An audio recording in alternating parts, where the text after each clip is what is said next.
ខ្ញុំមិនខាងមុខនេះតើបងប្អូនមានគម្រោងប្រើប្រាស់ម៉ូតូថ្មីឬម៉ូតូមិនទឹកសម្រាប់ធ្វើដំណើរទៅស្រុកឬនៅ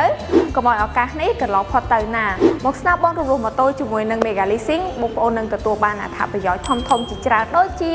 អតិថិជននឹងទទួលបានការធានាទៅលើការខូចខាតដោយបរិយាជនការបាត់បង់ដោយចោរកម្មការខូចខាតទាំងស្រុងនិងការខូចខាតតាមជាក់ស្ដែងហើយកាន់តែពិសេសថែមទៀតនោះអតិថិជននឹងទទួលបានសាំងចំនួន1ពេញមួយសុវត្ថិភាពចំនួន1គ្រឿងតុបតែងម៉ូតូចំនួន1ឈុតហើយអាចស្នើគ្រឿងអេឡិចត្រូនិកទៅប្រើប្រាស់បន្ថែមបានទៀតផង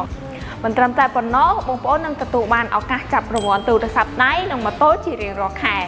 សម្រាប់ការបងរំលោះម៉ូតូមួយទឹកវិញបងប្អូននឹងទទួលបានការបញ្ចុះតម្លៃ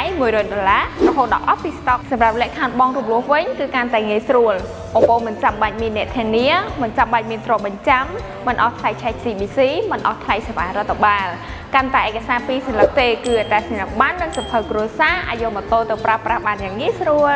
ខ្ញុំបិណ្ឌខាងមុខនេះបើចង់បានម៉ូតូប្រើប្រាស់ចង់ទទួលបានអត្ថប្រយោជន៍ជាច្រើនចង់មានឱកាសឈ្នះរង្វាន់កុំភ្លេចមកបោករំលោះម៉ូតូជាមួយនឹង Mega Leasing